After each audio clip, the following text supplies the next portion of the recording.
Picture this: San Remo, Italy, December 10th, 1896. In a villa overlooking the Mediterranean, an old man lies dying.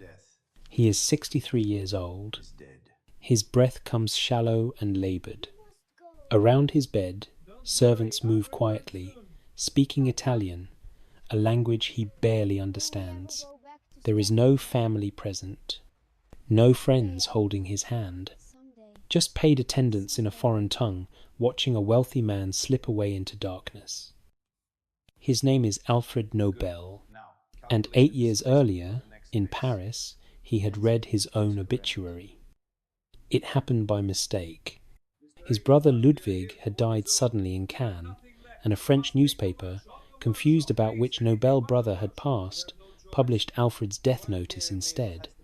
The headline that morning, remembered now across history, called him the Merchant of Death, the man who became rich, it said, by finding ways to kill more people faster than ever before. Alfred Nobel read those words over breakfast, and something inside him broke. How does a man change what the world will remember?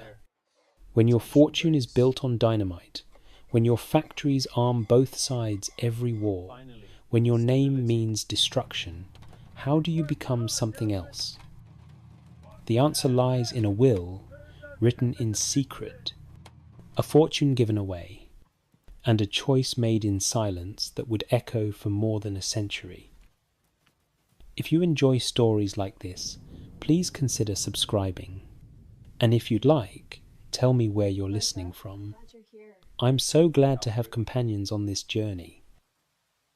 To understand how Alfred Nobel became the Merchant of Death and how he tried to become something more, we must travel back to the beginning, to a Stockholm winter nearly a century before, to a boy born into poverty who would one day hold the power of thunder in his hands. This is his story. Stockholm, October 21st, 1833. In a modest wooden house on Norrlandsgatan Street, a child is born. The room is cold, despite the fire. Outside, autumn rain falls steady and grey over the Swedish capital. Inside, Henrietta Nobel holds her newborn son and names him Alfred Bernhard. He is her third boy. Robert came first, then Ludwig. Now Alfred. 3 sons in a city that offers little mercy to those without means. The father, Emanuel Nobel, is an inventor, or he tries to be. He designs things, clever things, mechanical things, but they do not sell. He builds wooden structures for construction sites, but the contracts are small and irregular. The family survives, barely. Some months there is enough, other months there is not. Emanuel is a proud man, intelligent and ambitious. He believes his inventions will succeed eventually. They must, but the years pass and success does not come. The debts accumulate.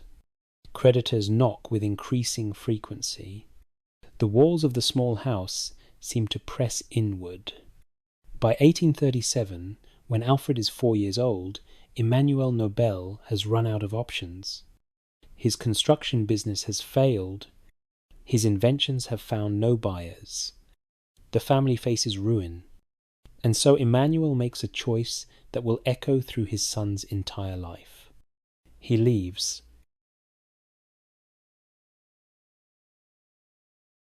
First to Finland, seeking opportunities that prove illusory. Then to Russia, to St. Petersburg, where he has heard that the Tsar's military needs engineers and inventors. He will go ahead, he tells Henrietta. He will establish himself.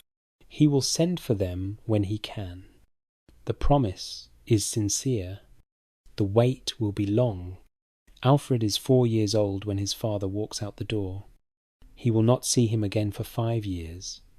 What remains in the Stockholm house is silence and struggle. Alfred Nobel, 33 years old, finds herself alone with 3 young boys.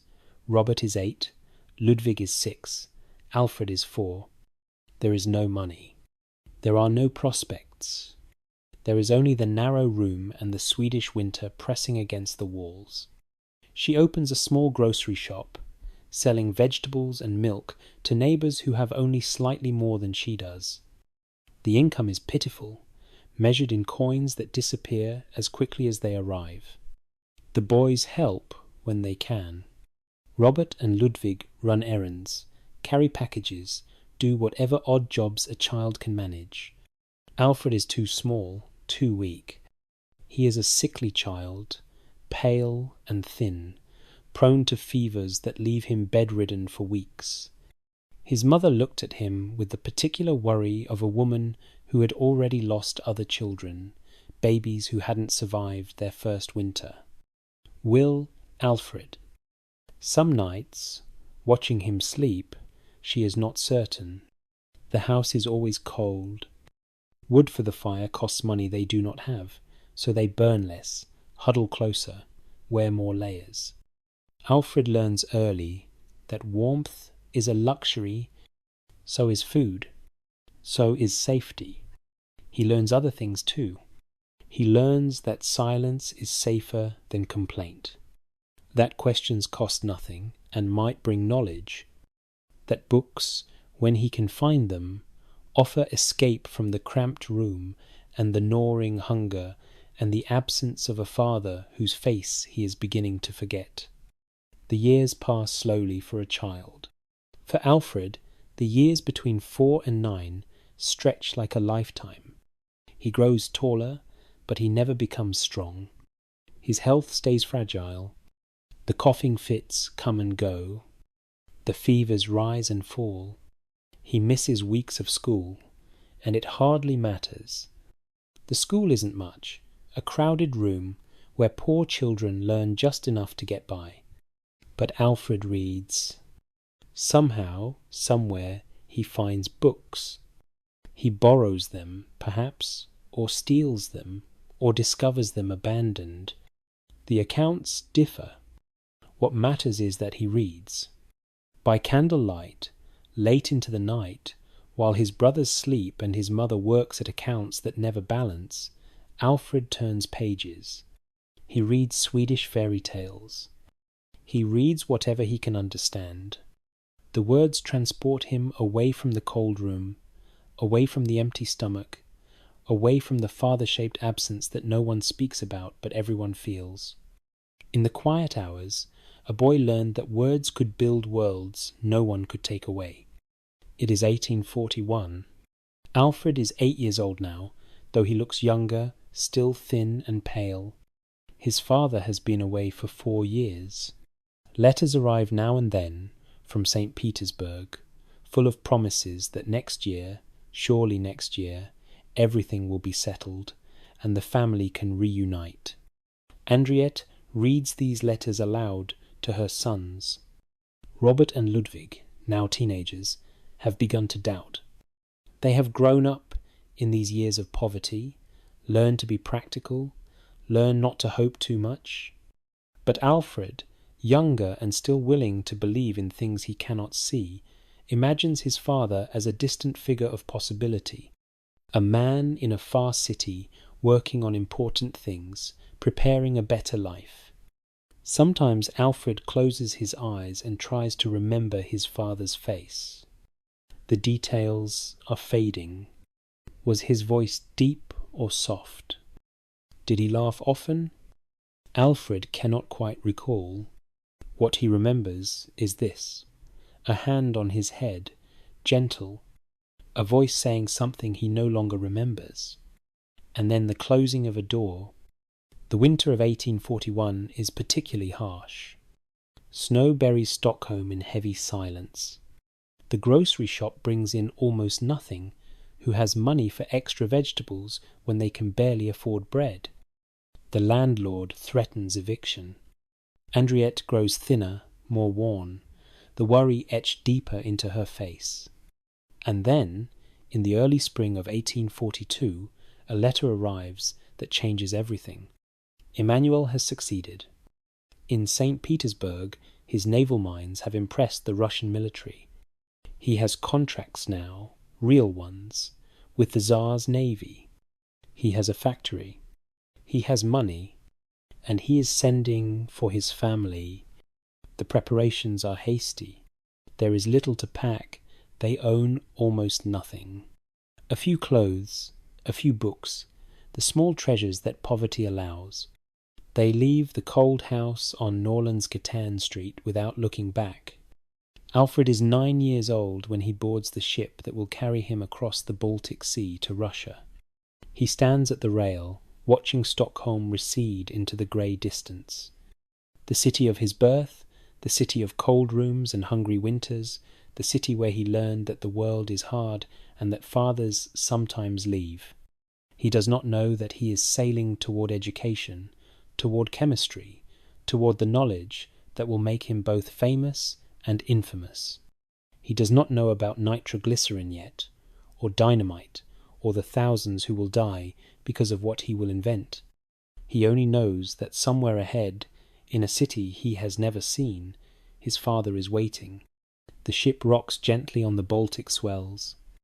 Alfred watches the water, grey, green and cold, stretching endlessly in all directions. His brothers are below, excited about the adventure. His mother stands nearby, quiet, her face unreadable. Alfred thinks about the books he left behind, the ones he could not carry. He thinks about the candlelight by which he read them, the small flame that pushed back the darkness just enough to see the words on the page. He does not yet understand that light and darkness will define his entire life, that he will spend decades trying to harness explosive force, to control destruction, to contain power that wants only to break free and consume everything it touches. For now, he is simply a 9-year-old boy, sailing toward a father he barely remembers, carrying nothing but the clothes on his back and a mind that will not stop asking questions. The ship moves east. Stockholm disappears behind them. Ahead lies St. Petersburg, and reunion, and a new life that will be both better and worse than anything he has known. But that story begins in the next chapter. For now, we leave Alfred at the rail, watching the grey water, waiting for the city on the horizon to appear. The boy by the candlelight is about to become something else, something the world has never seen before. St. Petersburg, 1842.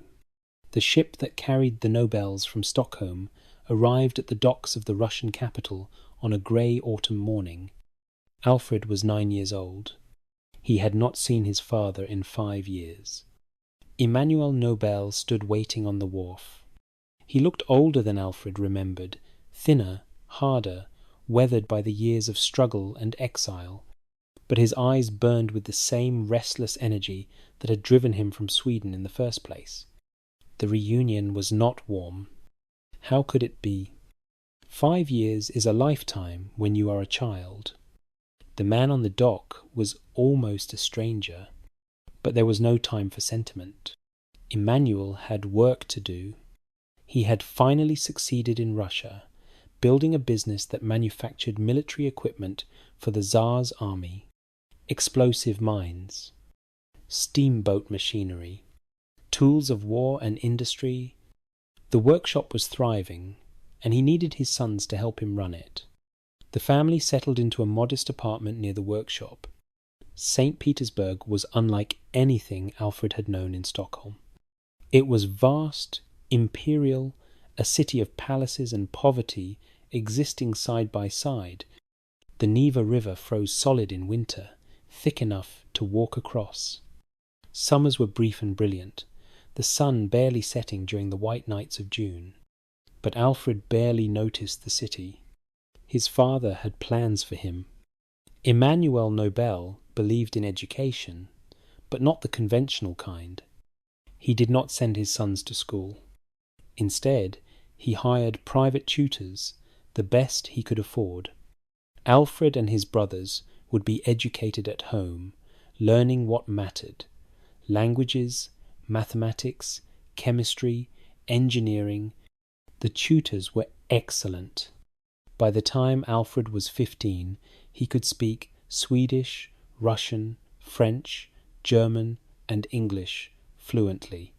He read literature in all 5 languages.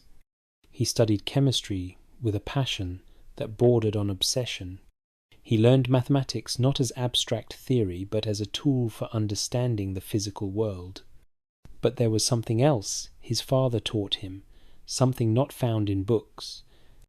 Emmanuel brought his sons into the workshop. They learned by doing, measuring, cutting, assembling, testing. They saw how theory became practice, how ideas became objects. They learned that knowledge without application was useless, and application without knowledge was dangerous. Alfred absorbed it all. He was quiet, introspective, often lost in thought.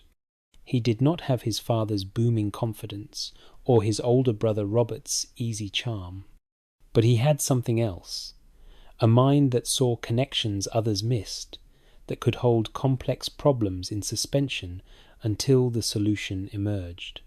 His father recognized this gift. By the time Alfred was 16, he was working alongside the adult engineers in the shop, contributing ideas that men twice his age respected. But Emmanuel had larger ambitions for his youngest son. Russia was provincial, limited. If Alfred was to become a true engineer, he needed to see the wider world. He needed to go to Paris. Paris, 1850. Alfred arrived in the French capital at 17, alone and uncertain. His father had arranged for him to study with the chemist Théophile Jules Pelouse, one of the leading scientific minds in Europe. Pelouse's laboratory was in the heart of the Latin Quarter, surrounded by bookshops and cafes where students and intellectuals gathered to argue about science, politics, and philosophy. It was intoxicating for a serious young man from the northern cold. But Alfred did not come to Paris for café debates. He came to learn chemistry. Pelouse was experimenting with a substance called nitroglycerine. It had been discovered by the Italian chemist Ascanio Sobrero in 1846, a yellow, oily liquid that was astonishingly powerful. A single drop, heated or struck, could explode with devastating force. Sobrero himself had been horrified by his creation. He considered it too dangerous to be of any practical use. The liquid was unstable, unpredictable, sensitive to heat, shock, and friction. It could detonate without warning, killing anyone nearby. Pelouse agreed. Interesting in theory, useless and deadly in practice. Alfred thought otherwise. He spent hours in the laboratory, observing, testing, thinking. He saw what others saw, the danger, the instability, the seemingly random detonations. But he also saw something else, potential. What if the power could be controlled? What if the instability could be managed? What if this terrible substance could be transformed into something useful?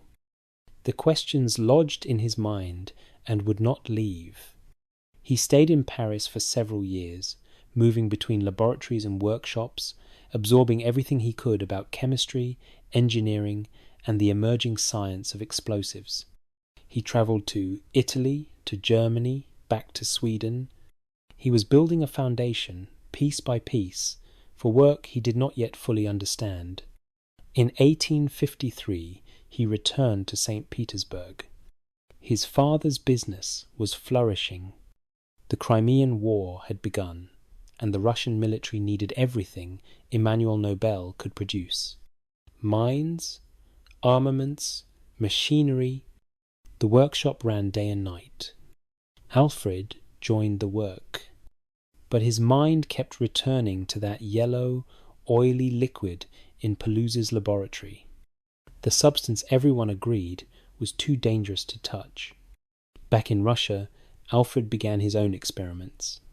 Quietly at first, carefully, he knew the risks. Nitroglycerine was not forgiving of mistakes. He worked with small quantities, testing how the liquid responded to different conditions: heat, pressure, shock, confinement. He was methodical, recording every observation, every result. His family watched with concern. Even Emmanuel, who encouraged his son's ambitions, worried about this particular obsession. Nitroglycerine had killed chemists before. It would kill again. But Alfred could not stop. He believed, he knew, that the power could be harnessed, that the chaos could be ordered, that this terrible substance could be transformed into a tool. The Crimean War ended in 1856. Russia had lost. The peace treaty cut off military contracts overnight. Emmanuel Nobel's business collapsed almost immediately. Creditors circled. The family fortune evaporated.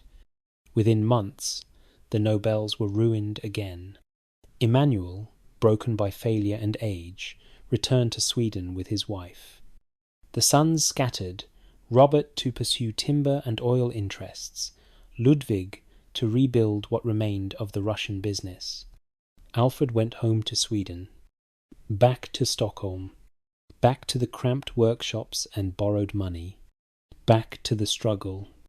But he took with him the knowledge he had gained, the notebooks filled with observations, the questions that would not let him rest.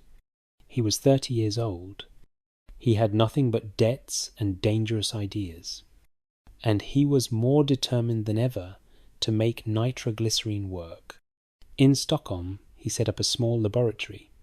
He convinced his younger brother Emil to help him. Emil was just 19, bright and eager, thrilled to be working alongside his older brother on something that mattered. Together, they experimented.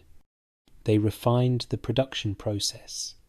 They tested ways to stabilize the liquid, to make it safer to transport and handle. Slowly, they made progress.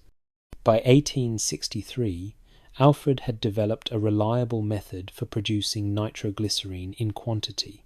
He had even invented a detonator, a small explosive cap that could trigger the larger charge reliably and safely. He demonstrated his invention for Swedish officials, for military observers, for potential investors. The demonstrations were successful. Controlled explosions that shattered rock, cleared tree stumps, did work that would have taken men weeks with hammers and saws. Orders began to come in, small at first, then larger. Alfred established a company. He hired workers. He built a factory on the shores of Lake Mälaren, just outside Stockholm. The Nobel family was rising again.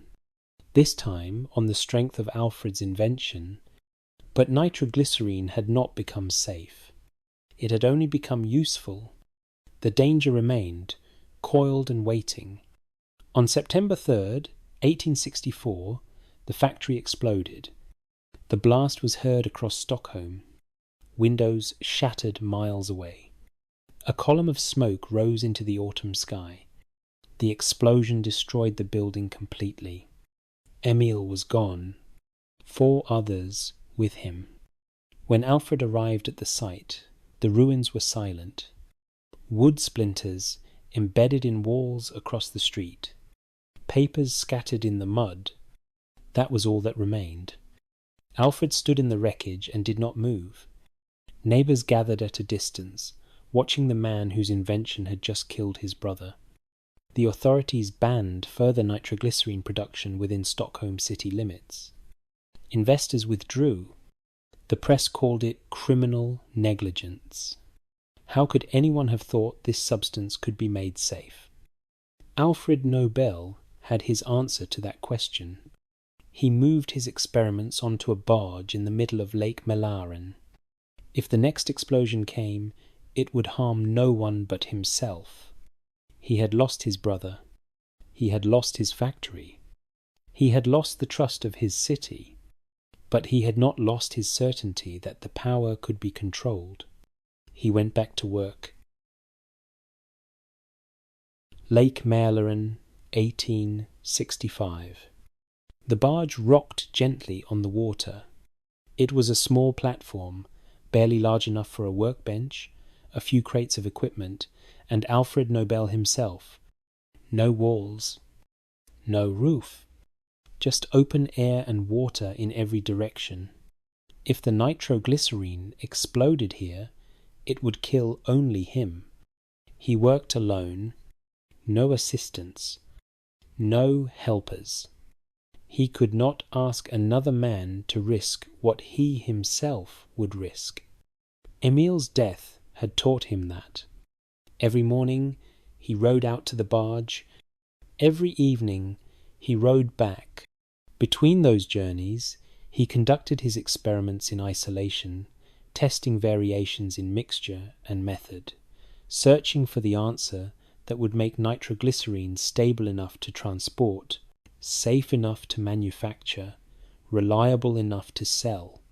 The problem was fundamental. Liquid nitroglycerine was too sensitive. A sharp knock could trigger detonation. A rise in temperature could cause catastrophic failure. Shipping it in barrels or bottles was a gamble every time. Alfred needed to find a way to tame the liquid without destroying its power. He tried mixing it with other substances. Sawdust, brick dust, charcoal, anything that might absorb the liquid and make it more stable. Most attempts failed. Either the mixture would not detonate at all, or it detonated too easily, or the power was so diminished that it was no longer worth using. But Alfred was patient. Patient in a way that defied the image others had of him, the reckless inventor playing with death on a floating laboratory. He was methodical. Every test was recorded. Every failure was analyzed. And then, in 1866, he found it. Kieselguhr, a fine, porous earth made from the fossilized remains of ancient algae.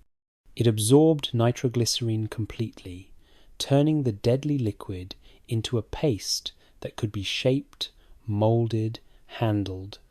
The paste was stable. It did not explode from shock or heat. It could be transported safely. But when detonated with one of Alfred's blasting caps, it released the full power of nitroglycerine. Alfred tested it again and again. The results were consistent.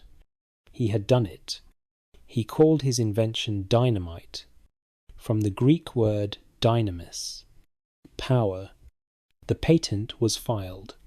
Production began. Orders arrived from across Europe and beyond. Mining companies, railroad builders, canal excavators. Anyone who needed to move earth or break rock wanted dynamite.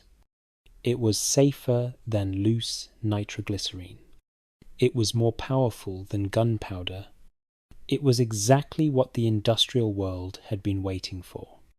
In a short time, Alfred Nobel had factories in Sweden, Germany, and Scotland. His business spread to Spain, Italy, and the United States. He owned or controlled dozens of plants across 5 continents. The scale was staggering. Dynamite was reshaping the world. Mountains were tunneled through. Harbours were deepened. Railroads cut through terrain that had been impassable for centuries. The Gotthard Tunnel through the Swiss Alps. The Corinth Canal in Greece. The extension of railroads across the American West. All made possible by dynamite. Alfred Nobel became wealthy beyond measure. Not merely comfortable. Not merely rich. But wealthy in the way that transforms a man into a force, a name that opens every door and commands every audience.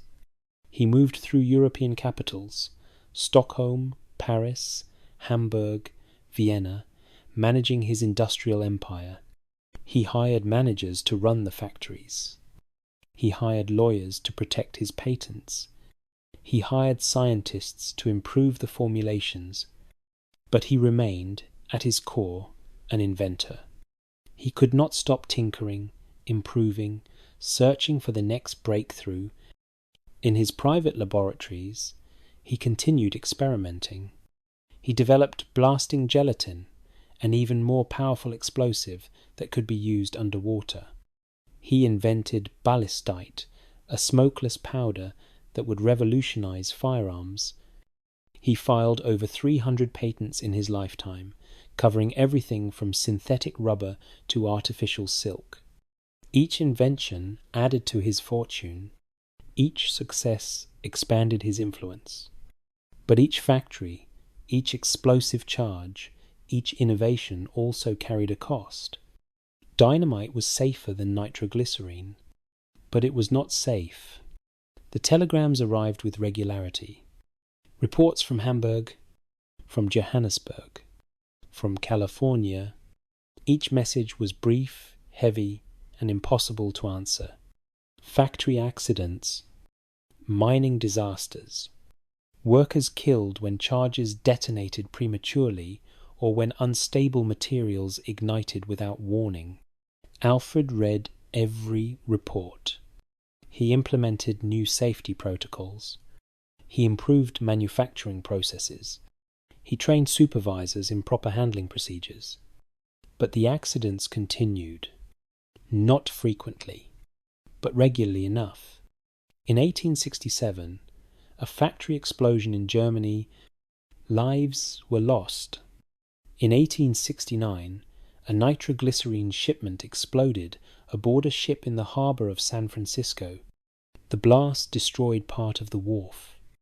In 1871, another factory explosion, this time in Scotland. Alfred knew the statistics. His factories were safer than most. His protocols more rigorous. The industrial world was dangerous everywhere. Mines collapsed, machinery maimed, construction accidents killed workers by the hundreds. Dynamite was not the problem. Progress itself was the problem. And progress, everyone agreed, was worth the cost. Everyone except the families who received the telegrams. The widows, the children, the parents who buried sons who had gone to work at Nobel's factories and never came home. Alfred read the reports. He sent compensation to the families. He attended some of the funerals, standing at a distance, watching grief he could name but not truly share. He told himself he was building the future, that the work mattered, that the benefits outweighed the costs, and perhaps they did. Perhaps the canals and tunnels and railroads justified the price. Perhaps the thousands of workers employed in his factories, earning wages that fed their families, balanced the ledger, but the cost was counted in lives, not coin, and the lives stayed lost.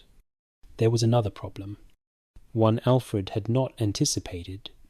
Dynamite was designed for industry, for construction, for progress. But explosives do not distinguish between building and destroying. A tool for cutting through mountains can also demolish fortifications. A substance that clears harbours can sink ships. Military forces around the world began purchasing dynamite, not for engineering projects, for war. The Franco-Prussian War of 1870 to 1871 saw the first military use of dynamite. Not extensively, the technology was still new, the tactics untested, but the precedent was set. Alfred watched this development with growing unease. He had not invented dynamite for war. He had specifically designed it to be difficult to detonate accidentally, which should have made it less useful as a weapon. But military engineers found ways. They adapted.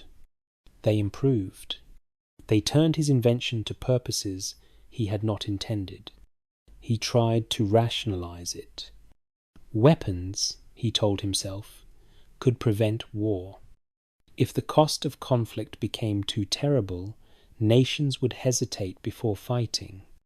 Mutual destruction would enforce mutual peace. It was a theory, a hope, a justification. But watching his fortune grow as military contracts multiplied, Alfred Nobel could not quite convince himself that he believed it. The wealth accumulated, the factories multiplied, the patents were renewed and defended and licensed across the world. The reports continued to arrive. Factory accidents, mining disasters, wars in distant places where his explosives were used to kill soldiers he would never meet. The name Nobel became synonymous with explosives, with industry, with progress and destruction intertwined. And Alfred Nobel worked alone in his laboratories, inventing new ways to release energy, and wondering if he had created something the world would thank him for or curse him for. The answer, he suspected, was both. He was right. But the full weight of that answer was still years away. It would arrive on a spring morning in 1888, in a newspaper column that would change everything. Vienna, 1876. Alfred Nobel is 43 years old. He has factories across Europe, patents in a dozen countries, and a fortune that grows larger every year. What he does not have is someone to share it with. He places an advertisement in a newspaper. It is discreet, carefully worded. A wealthy gentleman seeks a secretary and housekeeper, must speak multiple languages, cultured, educated, experience with correspondence. What he does not write, but what he truly seeks, is companionship. The woman who answers the advertisement is 33 years old. Her name is Bertha Kinsky. She comes from an aristocratic family that has fallen on hard times, a common enough story in post-revolutionary Europe. Noble blood, empty coffers. She has been working as a governess, teaching the children of wealthy families, accepting positions that would have been unthinkable for a woman of her class a generation earlier. She arrives at Nobel's Vienna residence for the interview. He opens the door himself. There are servants, but he prefers to handle certain matters personally. The moment is awkward. They are both shy people, both uncomfortable with the rituals of social interaction. But they begin to talk, and the conversation shifts immediately from the practical matters of employment to ideas, philosophy, literature, the state of Europe, the nature of progress. Bertha has opinions, strong ones. She is not demure or deferring. When Alfred mentions his work with dynamite, she does not offer polite praise. Instead, she asks difficult questions. Is he troubled by the military applications? Does he consider the human cost? Most people do not ask Alfred Nobel such things. Most people want his money or his influence. They do not want to know what keeps him awake at night. But Bertha asks, and Alfred, starving for honest conversation, answers. He hires her immediately. For the next few weeks, Bertha Kinsky works in Nobel's household. She manages his correspondence, and there is much of it, letters from across Europe requiring responses in French, German, English, Swedish. She organizes his chaotic files. She runs the household with quiet efficiency. But more than that, she talks with him. In the evenings, after the day's work is done, they sit in the study and discuss everything: war and peace, science and ethics, the future of Europe. She tells him about her beliefs. She is a pacifist, convinced that war is not inevitable, that humanity can learn to resolve conflicts without violence. Alfred listens. He has never heard anyone speak this way before. In his world, war is simply a fact, like weather. Nations have armies. Armies need weapons. This has always been true. But Bertha speaks of a different possibility. A world where disputes are settled through arbitration, through international law, through reason rather than force. She speaks with passion and conviction, and Alfred finds himself drawn not just to her ideas, but to her. He is 43. She is 33. He has never been married. She is, for all practical purposes, his employee.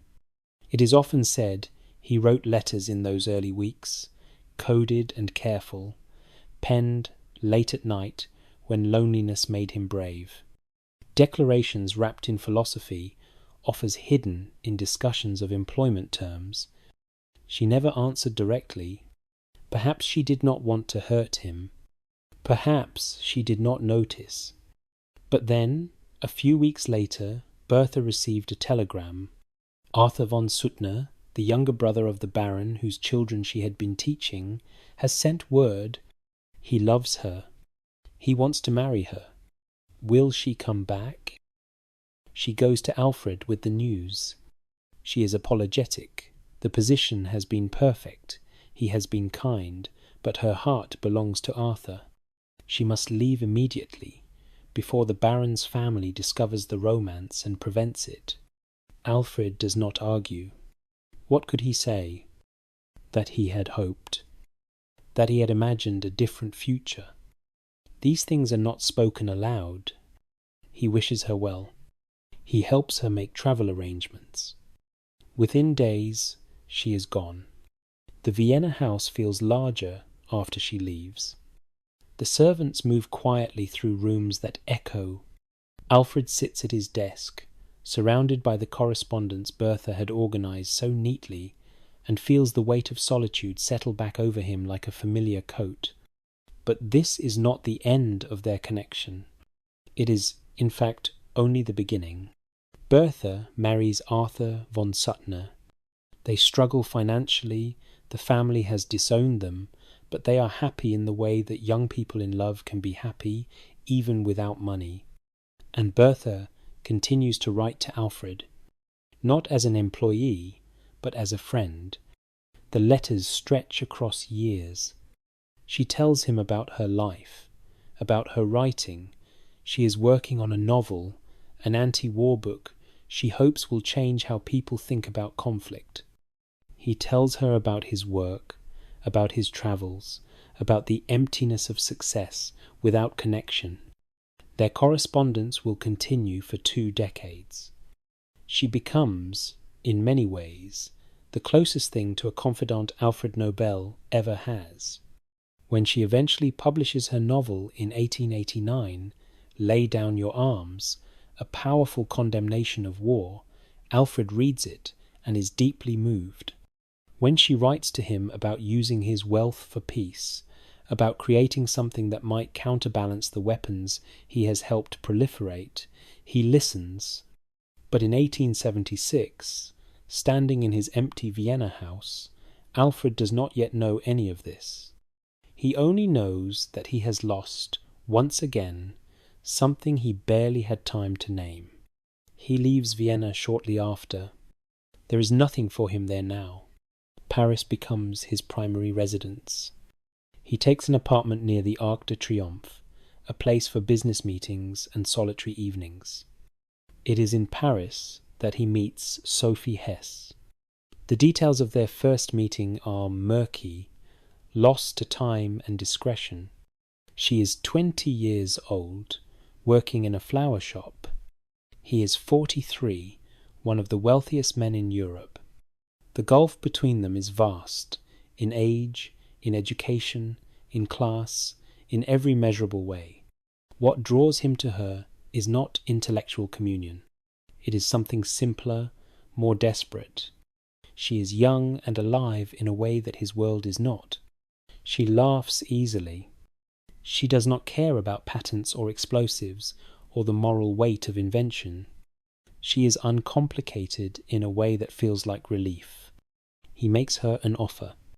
Not marriage, that would be impossible given their differences, but an arrangement. He will provide for her. An apartment in Vienna, later in Paris. A monthly allowance. Security. In return, she will be available when he needs companionship. She accepts. Perhaps she has little choice. Perhaps she sees opportunity. Perhaps she even feels something for this strange, lonely man who visits her between business trips. It is not a love affair, not in any romantic sense. It is a transaction that both parties pretend is something more. Alfred writes her letters, hundreds of them, that reveal a man hungry for affection, for connection, for some evidence that he matters to someone beyond his bank account. Sophie's letters in return are brief, practical. She thanks him for money sent. She asks for more.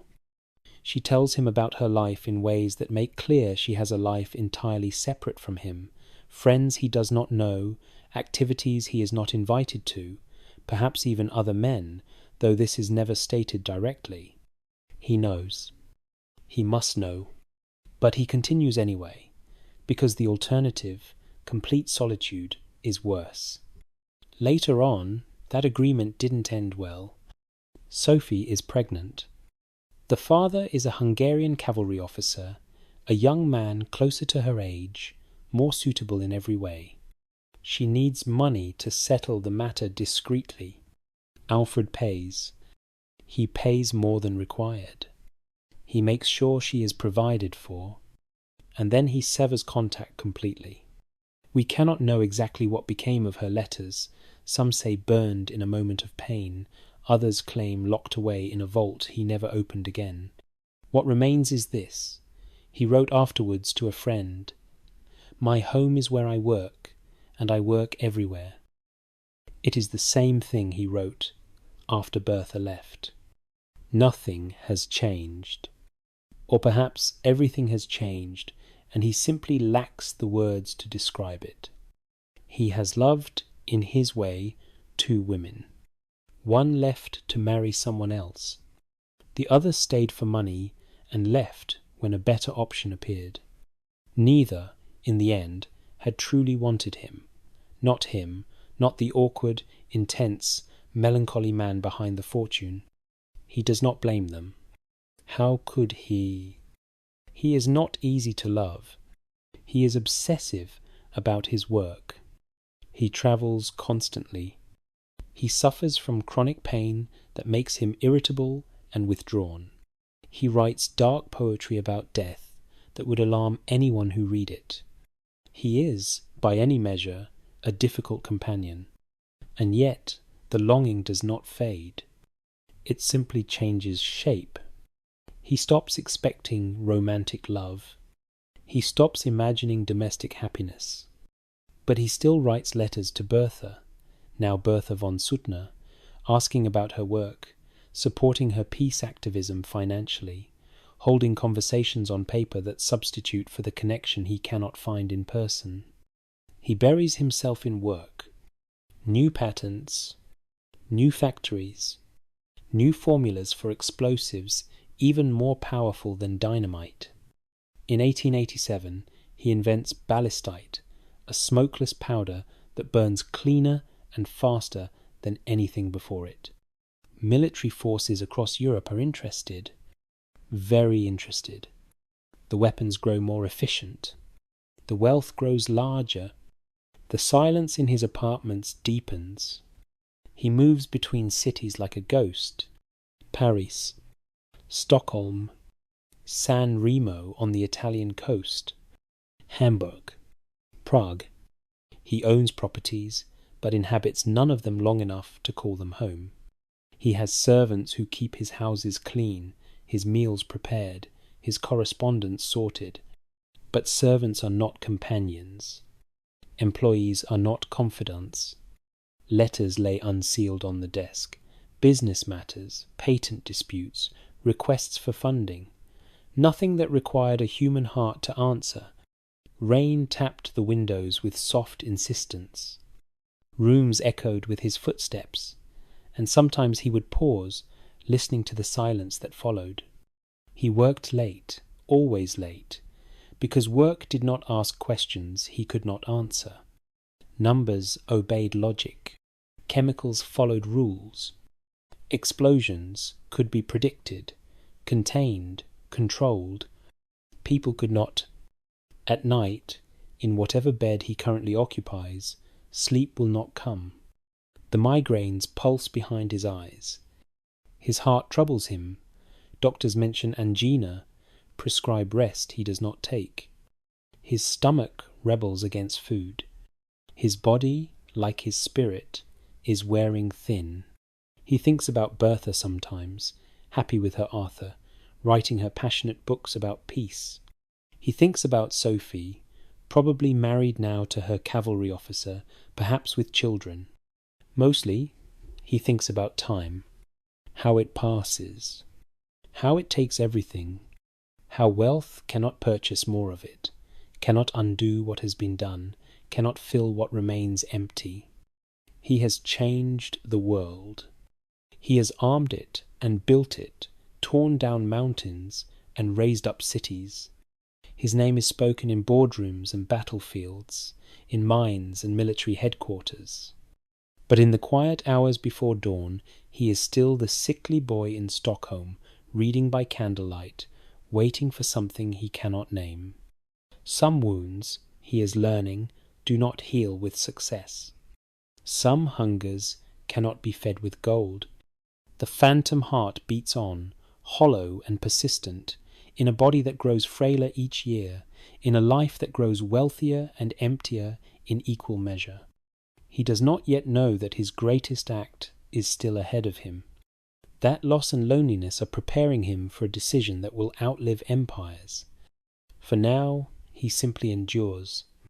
Working, travelling, writing letters to people who do not write back, or who write back for the wrong reasons.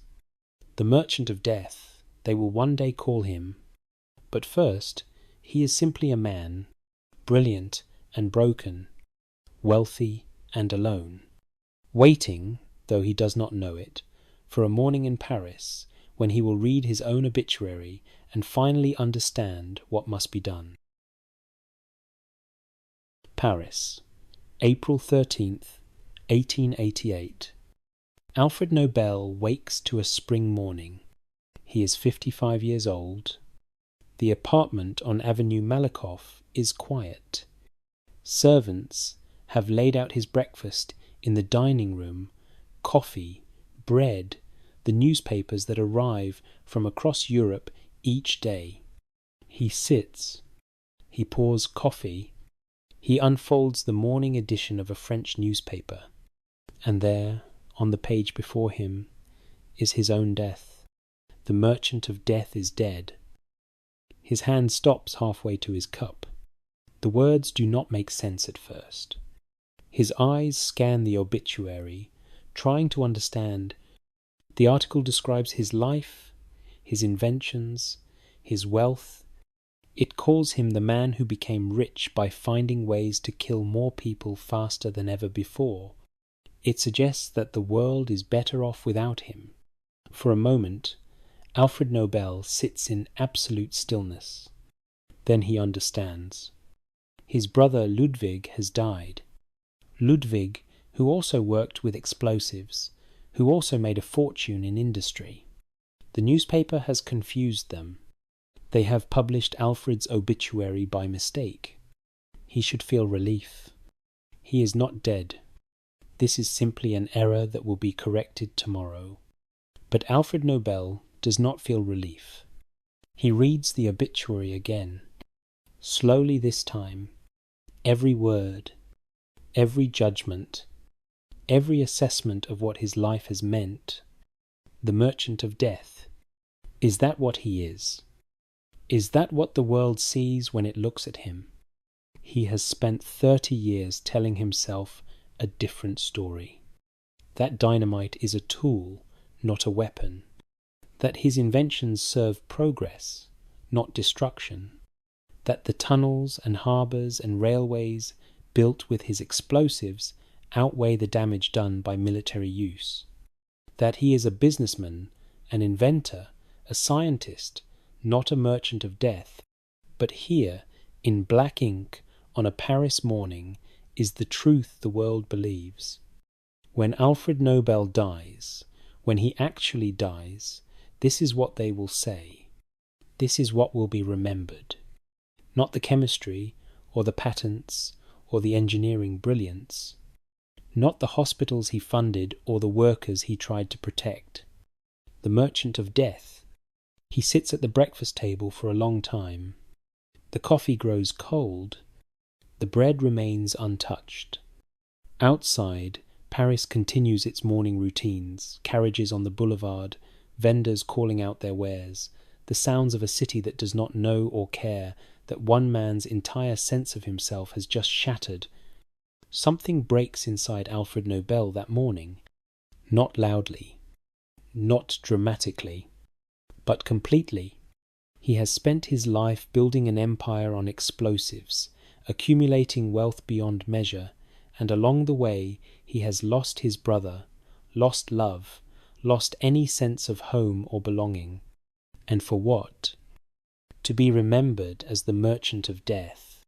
The realization settles over him like winter fog, heavy, inescapable, cold.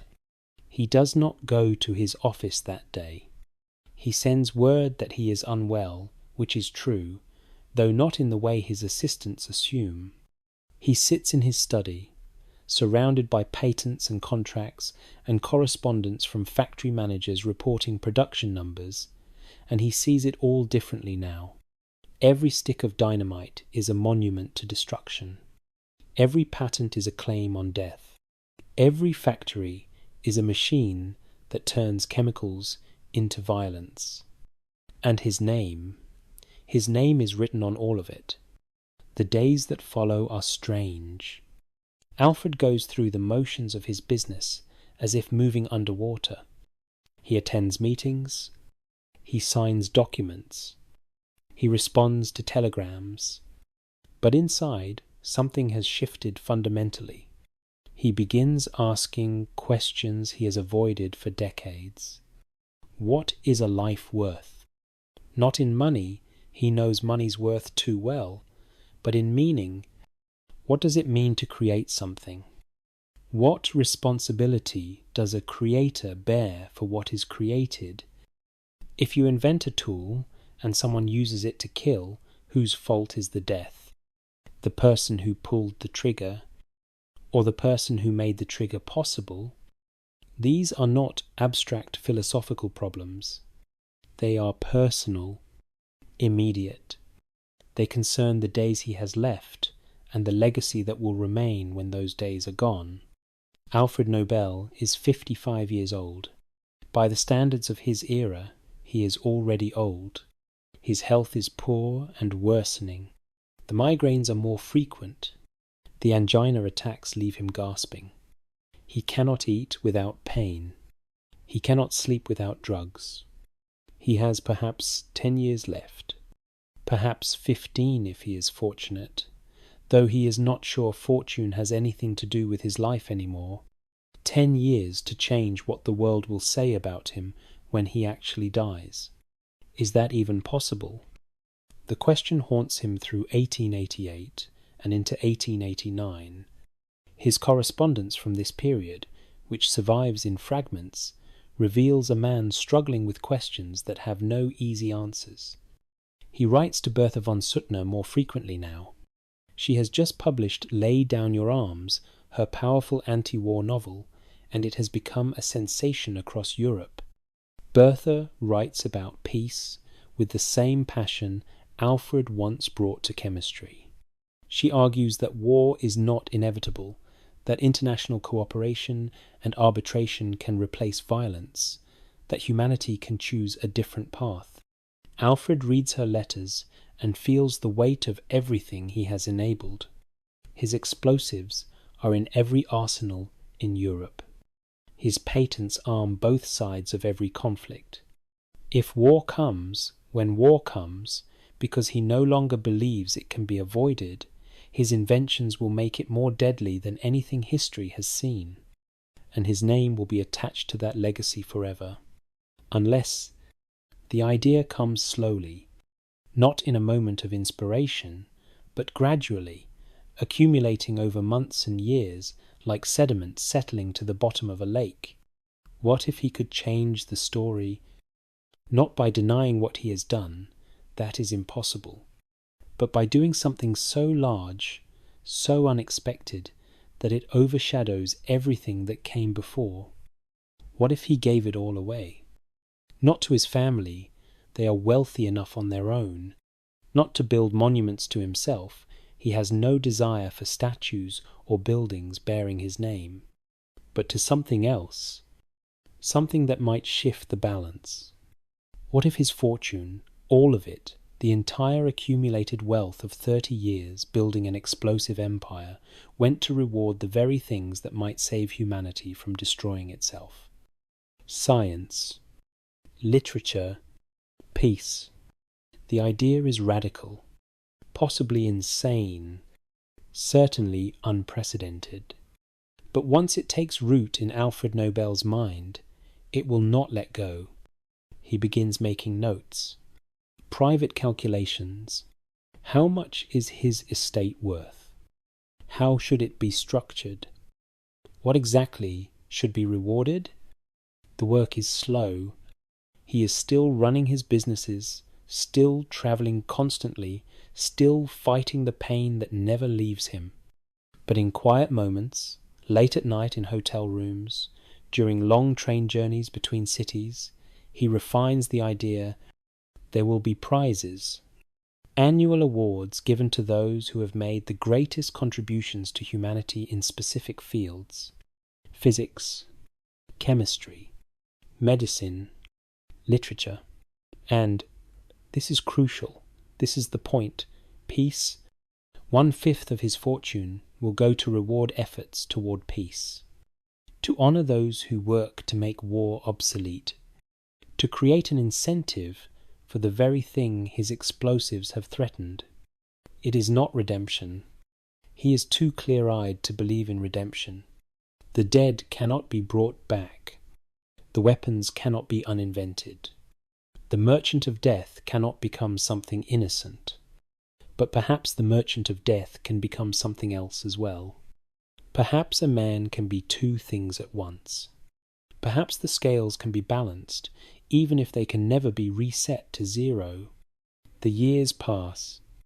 1890, 1891, 1892. Alfred works on his idea in secret. He discusses it with almost no one. The businesses continue. The factories produce. The wealth accumulates. But now it has a destination. By 1895, Alfred Nobel has made his decision. He will write a will that changes everything. The document is prepared in Paris on November 27th, 1895. Alfred writes it himself, in Swedish, without consulting lawyers. The language is clear and direct.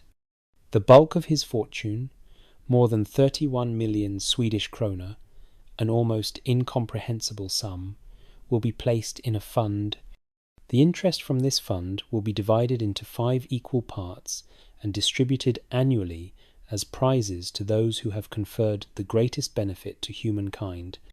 1 part for physics, 1 for chemistry, 1 for physiology or medicine, 1 for literature, and 1 explicitly, unmistakably, for peace. The Peace Prize will go to whoever has done the most or best work for fraternity between nations, for the abolition or reduction of standing armies, and for the holding and promotion of peace congresses. It is everything Bertha von Suttner has been writing to him about for years. Everything she has argued for in her novel and her speeches. He is creating an incentive for peace work, a way to make peacemaking not just morally righteous, but publicly celebrated and financially rewarded. Alfred signs the will. His signature is shaky. His hands tremble now from the medication he takes for pain. The document is witnessed by 4 men at the Swedish-Norwegian club in Paris.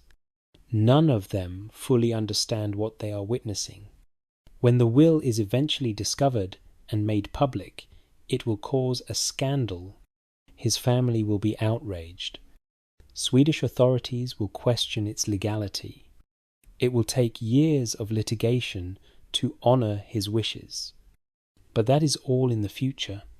For now, on this November evening in 1895, Alfred Nobel sits alone in his Paris apartment. A single lamp burns low on the desk where he has just signed away everything he owns.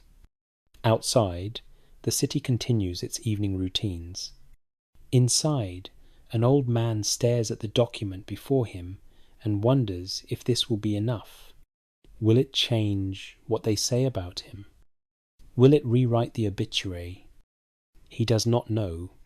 He will not live to see the first prizes awarded. He will not know if his gamble succeeds or fails. But he has done the only thing he can think of to answer the question that has haunted him since that April morning in 1888. How does a man change what the world will remember? By choosing, in the end, what to leave behind. The lamp flickers. The Paris night settles over the city. And Alfred Nobel, the merchant of death, has just made his final invention. Not an explosive this time. Not a tool for breaking things apart. But something else. Something that might, possibly, help put a few things back together. It is not much. It is not enough to erase what came before. But it is what he has. And it is all he has left to give. He folds the will carefully. He places it in a drawer.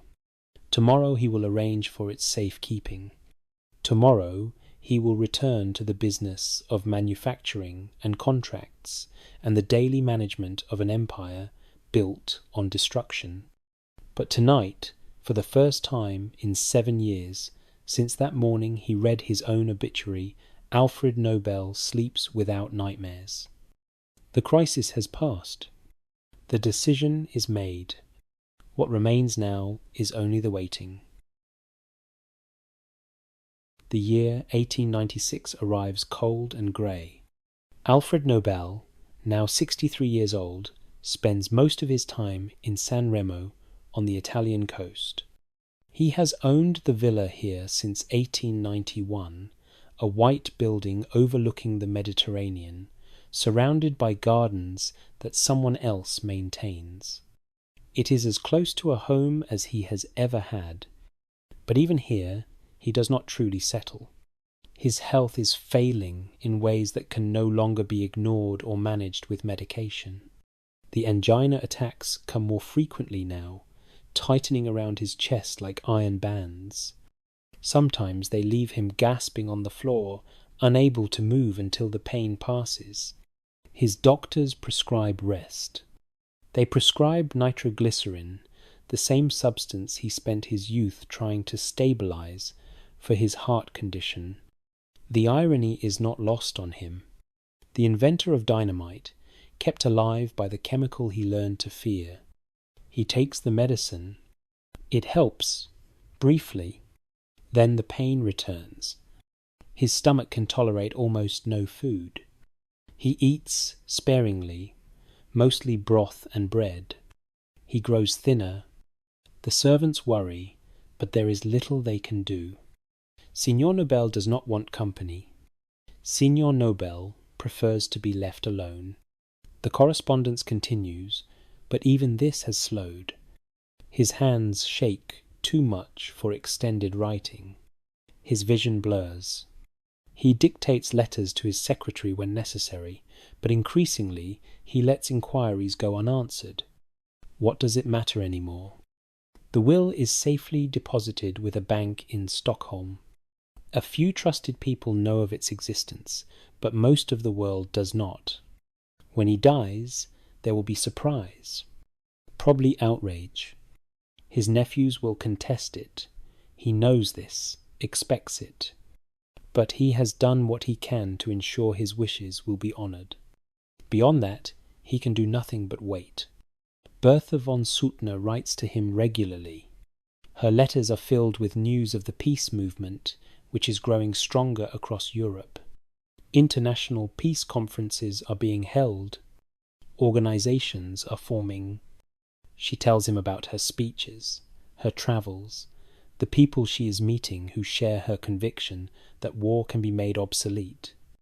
Alfred reads her letters and feels something like pride, not in himself, but in her.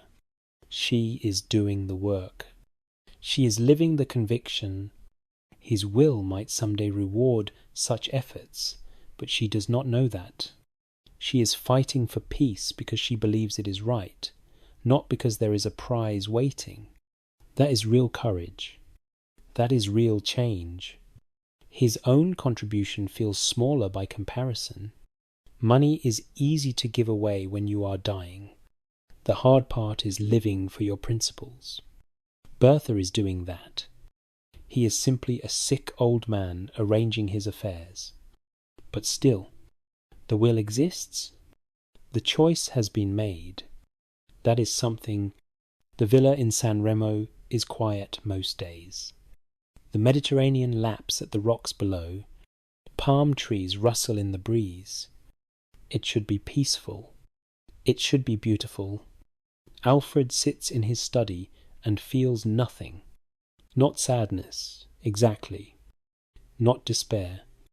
Just a great emptiness. A sense of winding down. Of coming to an end that has been approaching for a long time. He thinks about his life sometimes, trying to make sense of it. The poverty of childhood. The education in St. Petersburg. The years of obsessive work with nitroglycerin. Emil's death. The fortune built on explosives. Bertha. Sophie. The obituary. The will. It does not form a neat narrative. It does not have a clear moral. It is simply what happened. A life, with all its contradictions and failures and small victories. He is not a good man, but he is not a bad man either. He is simply a man who invented something powerful and then spent the rest of his life trying to understand what that meant. The answer, if there is one, will come after he is gone. In the autumn, his condition worsens noticeably. The angina attacks are nearly daily now. He can barely walk from his bedroom to his study without stopping to rest. His doctors suggest moving to a sanitarium, somewhere with better medical facilities. He refuses. If he is going to die, he will die here. In this villa, looking at the Mediterranean, he has spent so much of his life in hotels and rented apartments, never staying anywhere long enough to call it home. Let this place, at least, be where the journey ends. November passes. December arrives. The weather turns cooler, though nothing like the Swedish winters of his childhood. The servants light fires in the evenings. They bring him his medications on schedule. They speak to him in Italian, which he understands poorly, and he responds in French or German, which they understand better. There is a strange comfort in this. In being cared for by people who do not know him, who have no expectations, who simply do their jobs and leave him in peace. On December 9th, Alfred feels worse than usual. The chest pain is constant now, a dull pressure that occasionally sharpens into agony. He stays in bed. The servants check on him regularly. His secretary sends telegrams to his nephews, warning them that the end may be near. But Alfred Nobel has been near death before. His health has been poor for so long that even he cannot tell the difference between another bad spell and the final one. He sleeps fitfully through the day. Dreams come and go, fragmented and strange. He dreams of Stockholm, of the cold house on Norlandsgatan Street. He dreams of Emil, young and alive, mixing chemicals in the workshop. He dreams of Bertha's face when he first opened the door in Vienna, that brief moment before everything became complicated. He wakes in darkness. The room is lit only by a single lamp the servants have left burning. Outside, the Mediterranean is invisible in the December night, but he can hear the waves, steady and endless. His breath comes short and shallow. Each inhalation requires effort. He knows, with a clarity that cuts through the fog of pain and medication, that this is different. This is the end. He does not call for anyone. What would be the point? The servants speak Italian. His family is far away. There is nothing to be done. He lies in the darkness and listens to his own breathing growing quieter. He thinks, briefly, about the will, about the prizes that will someday be awarded in his name, about Bertha and the peace movement, about whether any of it will matter. Then he thinks about simpler things, the smell of chemicals in a laboratory, the satisfaction of solving a difficult problem, the sound of his mother's voice, reading to him by candlelight when he was young. The pain in his chest tightens one final time. And then, quietly, like the dimming of a lamp that had burned too long, Alfred Nobel's life goes out. It is just after 2 a.m. on December 10th, 1896. The servants find him at dawn. His face is peaceful. His hands rest on the blanket, still at last. The telegrams are sent. The death certificates are prepared. A small funeral is held in San Remo. A few local officials, the servants, a representative from the Swedish consulate. There is no family present. His nephews will come later to argue over the estate, but for now he is buried quietly in a temporary grave in Italy. The newspapers publish obituaries. This time they get the right Nobel. Most of them are respectful, noting his inventions and his wealth. A few mention the military uses of his explosives, but briefly, almost as an aside, none of them know about the will. That surprise is still to come. For now, the merchant of death has died, and the world continues, barely pausing to notice the passing of a Swedish chemist who had lived alone and died alone in a villa by the sea. The villa stands empty now. The servants have been dismissed. The furniture is covered with sheets. The gardens grow wild, without a gardener to tend them. In the study, papers remain scattered across the desk. Unfinished correspondence, patent applications, business documents that no longer matter, and somewhere in a Stockholm bank vault, a will waits to be discovered. The last winter has ended. The story, impossibly, is about to begin. Stockholm, 1897. The will is discovered in February, 4 months after Alfred Nobel's death. When the executors open the sealed envelope and read its contents, they understand immediately that they are holding a document that will change everything. An immense fortune, nearly everything he owned, given away. Not to family, though they expected it.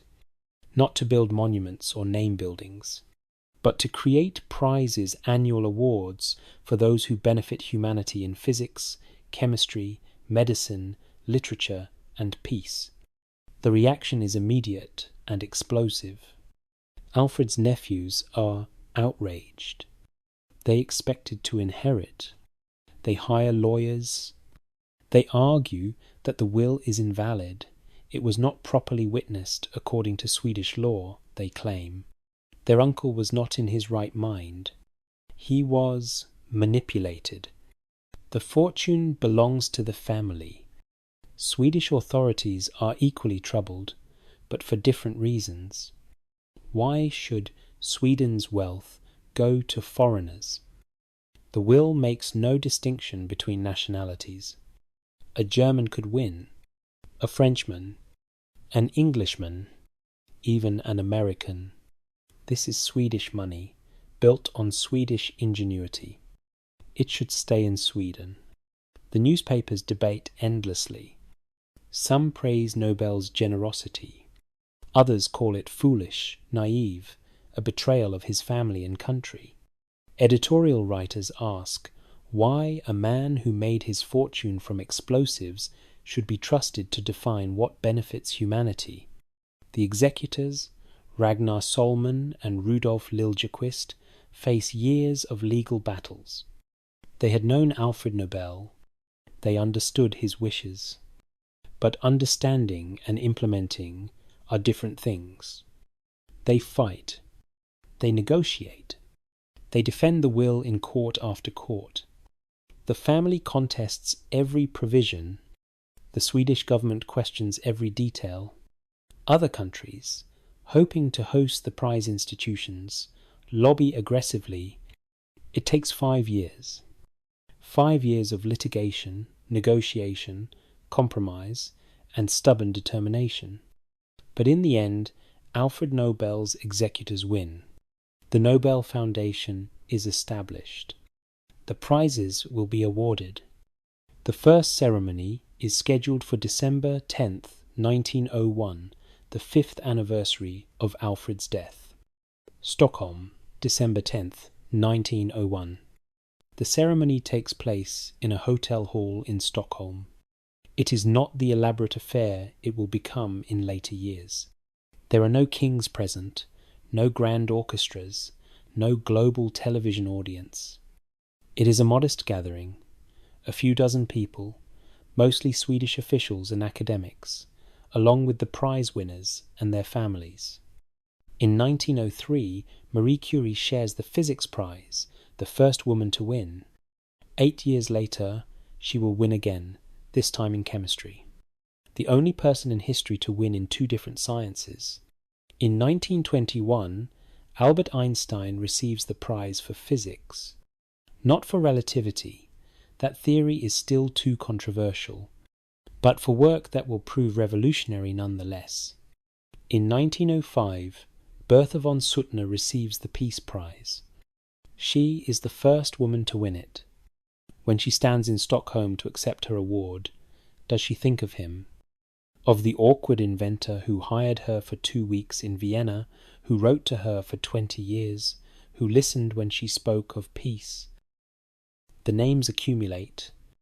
The years pass.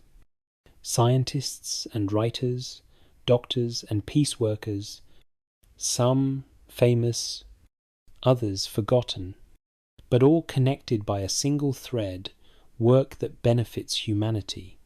During World War I and World War II, the prize was suspended at times, but later resumed.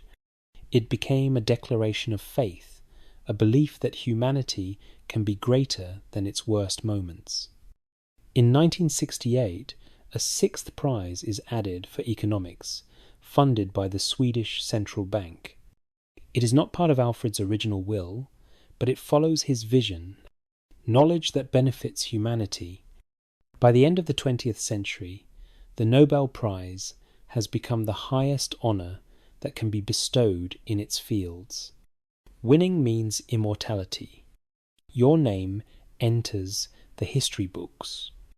Your work is validated before the entire world. And always, always, the name attached to this honor is Nobel. Alfred Nobel, who spent his life learning to break things apart, has created something that brings people together. Scientists from rival nations gathering to celebrate discovery. Writers from different cultures honored for their words. Peace workers recognized for their courage. The 21st century continues the tradition. The prizes adapt to new realities: climate science, digital technology, global health crises, but the core remains unchanged. Reward those who benefit humanity. Honor knowledge and peace. Create incentives for people to use their talents to make the world better rather than worse. Every December 10th, the anniversary of Alfred Nobel's death, the ceremonies take place. Now they are elaborate affairs, kings and queens, orchestras, banquets, global media coverage. The modest gathering in the Grand Hotel has become a spectacle. That is Alfred Nobel's final invention. Not dynamite, not an explosive, not a tool for breaking things apart, but a reason to believe that what we create matters, that how we use our gifts matters, that the choice between destruction and creation is always ours to make. He made his choice, late, imperfectly, but definitively. He got to rewrite his obituary after all, not by denying what he was, but by becoming something else as well. The shadow and the light, both, always, that is the legacy. That is the truth. That is what remains. Alfred Nobel rests now in Norra begravningsplatsen, Stockholm. Snow falls on his grave each winter, melts each spring. The seasons turn, indifferent to the man beneath the stone. The merchant of death sleeps. But the dream he left behind does not. The fortune built from destruction now seeds creation. The name once synonymous with weapons now means the highest honour humanity can bestow. Every December 10th, the anniversary of his death becomes a celebration of life, of discovery, of literature, of peace. The shadow he cast was long and dark, but he chose, at the end, to place lights around it. Small lights, perhaps, imperfect lights, but enough to transform what his name would mean. History remembers him as both things: the inventor of dynamite, the founder of the prizes, the man who armed the world and the man who tried to heal it. The contradictions remain unresolved and honest. Perhaps that is fitting. We are all contradictions, capable of harm and help, of taking and giving, of casting shadows and lighting candles. What matters, in the end, is which we choose when time runs short. Alfred Nobel chose, and the choice endures. Good night.